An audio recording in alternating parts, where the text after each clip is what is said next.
L'univers est vaste. Il regorge de mystères. Certains sont visibles, comme la lueur lointaine des galaxies situées à des années-lumière.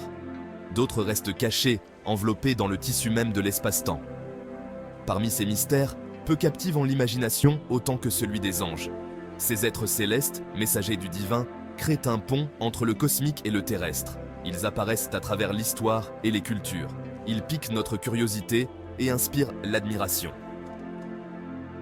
Dans la grande tapisserie de l'existence, les anges sont des fils d'émerveillement. Ils se tissent à travers la trame de notre compréhension, nous reliant à quelque chose de plus grand que nous. Leurs histoires, transmises de génération en génération, offrent des aperçus du royaume divin.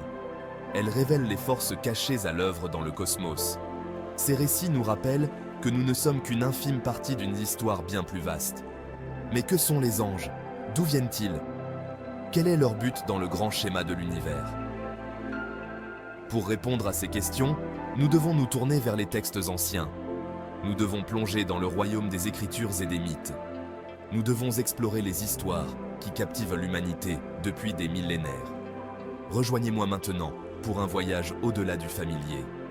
Aventurons-nous dans le royaume du céleste et explorons les êtres les plus énigmatiques, les anges. Les anges. Le mot même évoque des images de figures ailées, baignées d'une lumière céleste. Ils sont souvent représentés comme des guerriers, des gardiens et des messagers. Mais que sont exactement ces êtres? Dans de nombreuses traditions religieuses, les anges sont des êtres spirituels. Ils servent d'intermédiaires entre le divin et l'humain. Ils sont des extensions d'une puissance supérieure.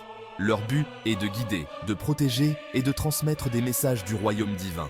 Tout au long de l'histoire, des personnes ont rapporté des rencontres avec des anges. Ces rencontres se produisent souvent dans des moments de grand besoin ou de crise. Les individus décrivent des sentiments de réconfort, de paix et d'amour incommensurables. Qu'ils soient des êtres littéraux ou des représentations symboliques, les anges occupent une place importante dans notre conscience collective. Ils incarnent l'espoir, la direction et la possibilité toujours présente d'une intervention divine. Les anges apparaissent dans l'art, la littérature et la musique à travers les âges. Des imposants archanges, des peintures de la Renaissance, aux voix célestes, des chœurs dans le Messie de Handel, ils continuent de captiver notre imagination. Leur présence nous rappelle que nous ne sommes pas seuls. Il existe des forces à l'œuvre dans l'univers qui dépassent notre entendement. Dans la section suivante, nous approfondirons la hiérarchie angélique. Nous explorerons les rôles et les responsabilités de certains des anges les plus connus, tels que Michel et Gabriel. Au sein de la hiérarchie céleste, les archanges occupent des positions de grande puissance et d'autorité. Ce sont les anges les plus hauts gradés, souvent représentés comme de puissants guerriers et messagers divins. Parmi eux, Michel et Gabriel se distinguent comme deux des figures les plus connues et les plus vénérées. Michel, dont le nom signifie « qui est comme Dieu », est souvent dépeint comme un ange guerrier.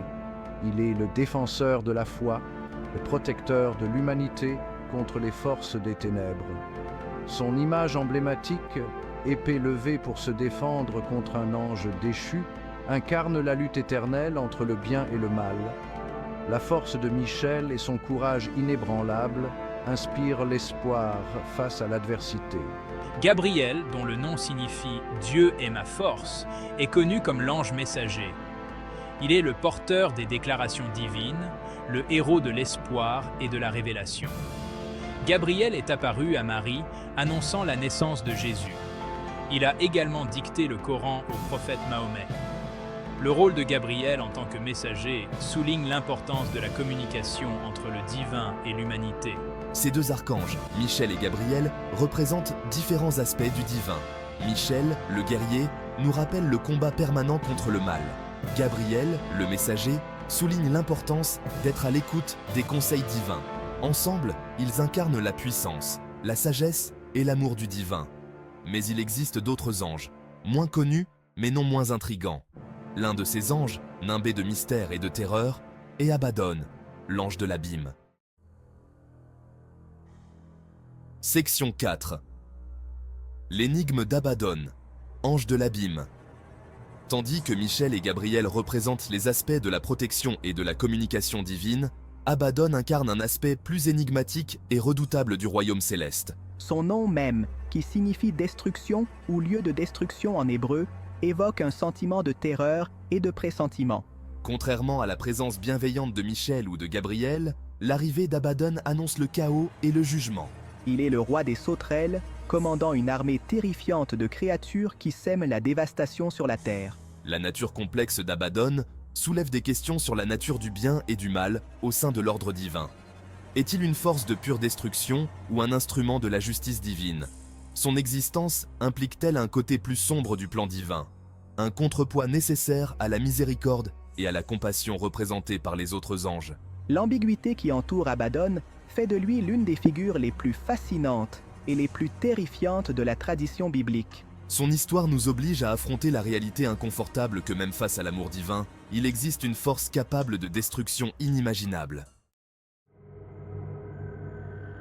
Section 5.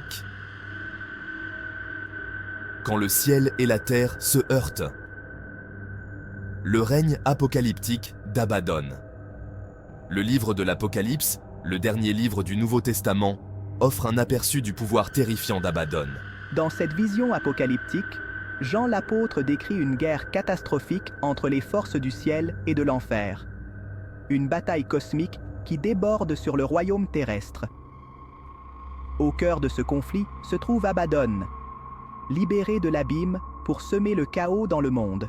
Jean décrit l'arrivée d'Abaddon avec des détails effrayants. Elles avaient sur elle comme roi l'ange de l'abîme, nommé en hébreu Abaddon et en grec Apollyon. Apocalypse 9, 11.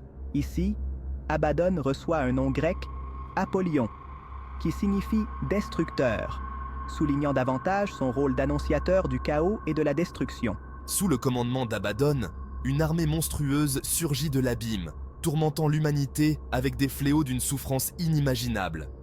Ce ne sont pas de simples créatures terrestres, mais des êtres de pure obscurité, leur forme tordue et grotesque. Leur arrivée signifie une rupture de l'ordre naturel, un brouillage des frontières entre le terrestre et l'infernal. L'imagerie du règne apocalyptique d'Abaddon est à la fois terrifiante et grandiose. Elle témoigne de la puissance brute de l'univers, du potentiel à la fois de création et de destruction qui existe au sein du cosmos.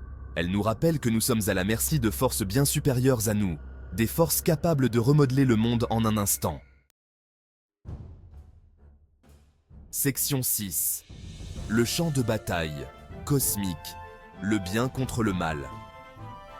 L'histoire d'Abaddon n'est pas simplement un récit de destruction, c'est un rappel du combat permanent entre le bien et le mal, une lutte cosmique qui se joue à l'échelle universelle.